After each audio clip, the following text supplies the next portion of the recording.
પરંતુ આવનારી ચૂંટણીની હાર ભાળીને આગોતરા એક બચાવનામું જે કોંગ્રેસના પ્રમુખશ્રી અને અન્ય લોકો જે રજૂ કરવાની જે કોશિશ કરે છે, તો વિપક્ષ જે ખોટા બૂમ બરાડા કરે છે એને આ મોટી લપડાક છે. શ્રીમાન રાહુલ ગાંધી જે જૂઠ અને ફરેબની ફેક્ટરી છે એણે બિહારમાં પણ ખૂબ ધમાલ મચાવી હતી.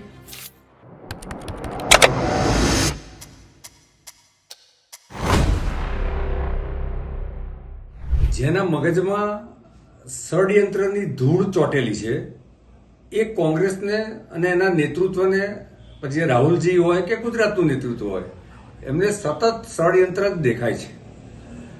જો SIR એટલે કે સ્પેશિયલ ઇન્ટેન્સિવ રિવિઝન એ આઝાદી પછી સમયાંતરે ચાલતી પ્રક્રિયા છે અને મતદાર યાદીમાં રહેલી વિસંગતતાઓ માટે બધા જ પોલિટિકલ પાર્ટીઓ ચૂંટણી પંચને રજૂઆત કરતા હોય છે.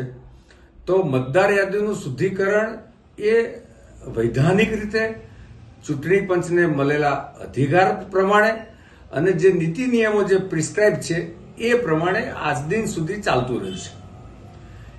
એ પદ્ધતિમાં પછી ફોર્મ નંબર 6 હોય, 7 હોય, 8 હોય, સર્વે કરવાનો હોય, વેરિફિકેશન કરવાનું હોય, એક પણ બાબતમાં ચૂંટણી પંચે આજ સુધી કોઈ પણ વૈધાનિક ફેરફારો કર્યા નથી. આ કોંગ્રેસે યાદ રાખવાની જરૂર છે. હવે ચૂંટણી પંચે એનું જે ટાઈમ ટેબલ ડિક્લેર કર્યું એમાં સતત ફોર્મ નંબર 6, 7 ને 8 ભરવાની એક પ્રક્રિયા ચાલી રહી છે. ગુજરાતનો દાખલો આપું તો ગુજરાતમાં ચૂંટણી પંચે એના આંકડા પણ ડિક્લેર કર્યા છે, પરંતુ કોંગ્રેસ જે ફોર્મ નંબર 7ના આધારે હોબાળો મચાવે છે એમાં મારે કોંગ્રેસના નેતાશ્રીને એટલી જ મારી વિનંતી છે કે ફોર્મ નંબર 7 કોણ ભરી શકે, ફોર્મ નંબર 7 ક્યારે ભરી શકાય, ફોર્મ નંબર 7માં કઈ કઈ વિગતો ભરી શકાય, આ બધી જ માહિતી એ ચૂંટણી પંચ પાસેથી મેળવવાની જરૂર છે. ચૂંટણી પંચે જ્યારે ડ્રાફ્ટ મતદાર યાદી ડિક્લેર કરી એ વખતે જે એબસન્ટ, શિફ્ટેડ અને ડેથ થયેલા હતા એનું દરેક વિધાનસભા વાઇઝ એમણે આંકડા ડિક્લેર કર્યા છે.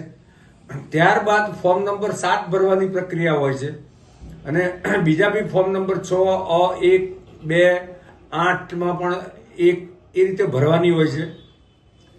તો ચૂંટણી પંચે જે છાપેલું ફોર્મ નંબર 7 છે એ ફોર્મની સાથે સાથે કોઈ પણ પ્લેન કાગળ પર બી XYZ વ્યક્તિ એને એમ લાગે કે મને આ નામ ડ્રાફ્ટ યાદીમાં ખોટું આવ્યું છે, મને એની સામે વાંધો છે, તો એ કોઈ પણ વ્યક્તિ આ ફોર્મ ભરી શકે છે. કોઈ પણ વ્યક્તિ જે વિધાનસભા વિસ્તારમાં રહેતો હોય એ જ ભરી શકે છે. આ નિયમ છે. બીજી વિધાનસભાની વ્યક્તિ કોઈ ત્રીજી વિધાનસભા માટેનો વાંધો લઈ શકતું નથી. આ બધા નિયમો છે. તો ચૂંટણી પંચને અરજીઓ થાય, એ અરજીઓ થયા પછી એ એપ્લિકેશન લીધા પછી એનું વેરિફિકેશન કરે છે. એ ફોર્મ વેલિડ છે કે નહીં, તો ફોર્મ ઘણા આયા હોઈ શકે, પરંતુ ચૂંટણી પંચના અધિકારીઓ એનું વેરિફિકેશન કર્યા પછી કેટલા સાચા અર્થમાં વેલિડ ફોર્મ છે એ નક્કી કરે છે. તે તો ખૂબ આંકડો એમાં ઘટી જાય છે અને એ વેલિડ ફોર્મ નક્કી કર્યા પછી એ સ્થળ વેરિફિકેશન કરે છે. કેટલાક સંજોગોમાં જો ડેથ હોય ને એ બધું હોય તો એમાં પંચનામું પણ કરવાનું હોય છે અડોશ પડોશના લોકોનું. એના જરૂરી જ્યાં ડાઉટ ઊભો થયો છે તો એના જરૂરી ડોક્યુમેન્ટ પણ માંગે છે. ઘણીવાર નામમાં પણ આપણે જુદા જુદા પ્રકારના નામોમાં પણ વિસંગતતા હોય છે. તો અનેક કારણો છે. સરનેમ આગળ હોય, પાછળ હોય, કોઈમાં ભાઈ લખ્યું હોય, કોઈમાં કુમાર, કોઈમાં દાસ લખ્યું હોય, અને આખા દેશના અલગ અલગ રાજ્યના નાગરિકો પણ અહીંયા રહે છે, તો એમના નામો પણ જુદા જુદા પ્રકારના હોય છે. તો ચૂંટણી પંચ એ ફાઇનલ વેરિફિકેશન કર્યા પછી જેટલા બી ઇનવેલિડ ફોર્મ હોય અથવા તો જેટલી ઇનવેલિડ અરજીઓ પણ થઈ હોય એ બધી દૂર કરીને જે સ્પષ્ટ જે છે એ ફાઇનલ ડ્રાફ્ટ યાદી હજુ એની ડિક્લેર કરવાની બાકી છે.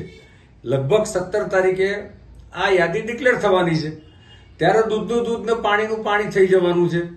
પરંતુ આવનારી ચૂંટણીની હાર ભાળીને આગોતરા એક બચાવનામું જે કોંગ્રેસના પ્રમુખશ્રી અને અન્ય લોકો જે રજૂ કરવાની જે કોશિશ કરે છે એની હું નિંદા કરું છું લોકશાહીમાં ચૂંટણી પંચને બધી સત્તા છે, ચૂંટણી પંચને આ બધો જ અધિકાર છે. અને હમણાં જ વેસ્ટ બંગાળના મુખ્યમંત્રીએ ચૂંટણી પંચની સામે સુપ્રીમ કોર્ટમાં જે વિષયો મૂક્યા હતા, તો સુપ્રીમ કોર્ટે સ્પષ્ટ ગાઈડલાઈન આપી કે ચૂંટણી પંચની કામગીરી નિષ્પક્ષ રીતે ચાલી રહી છે, એમાં રાજ્ય સરકારે સહયોગ આપવો જોઈએ. તો વિપક્ષ જે ખોટા બૂમ બરાડા કરે છે એને આ મોટી લપડાક છે. અને માનનીય કોંગ્રેસ પ્રમુખશ્રીને વિનંતી કરું છું કે આ ડ્રાફ્ટ મતદાર યાદી છેલ્લે ડિક્લેર ફાઇનલ થાય ત્યાં સુધી હજુ રાહ જુઓ. પણ એમની પાસે કોઈ જનતામાં જવા માટેના મુદ્દા નથી, એટલે માધ્યમોમાં ટકી રહેવા માટે યેન કે પ્રકારે આ પ્રકારના હટગંડા કરે છે.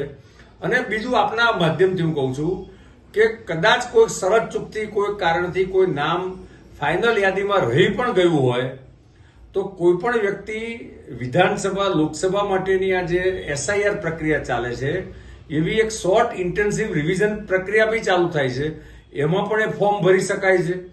આ પ્રકારની પ્રક્રિયા વર્ષમાં 3 થી 4 વખત થતી હોય છે, એમાં પણ એ ફોર્મ નંબર 6 ભરી શકાય છે, કદાચ નામ કોઈ કારણથી ડિલીટ થયું હોય. અને 12 માસ આ પ્રકારની પ્રક્રિયા ચાલે છે. ખાલી આ SIR પત્યા પછી એક નાનો લોકિન પીરિયડ હોય છે, એ પછી કોઈ પણ મતદાર પોતે ગમે ત્યારે, ધારો કે 18 વર્ષ કોઈકને પૂર્ણ બી થયા છે 6 મહિના પછી, તો એ પોતે પણ પોતાનું ફોર્મ નંબર 6 ભરી શકે છે.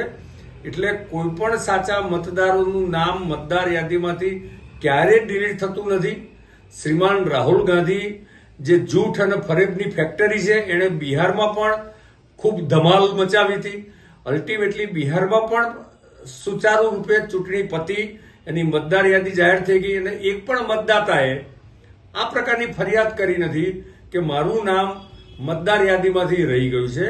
તો ગુજરાત અને બાકી બી જ્યાં જે 12 રાજ્યોમાં ચાલી રહી છે આ પ્રક્રિયા, તો એનું યોગ્ય નિરાકરણ આવવાનું છે.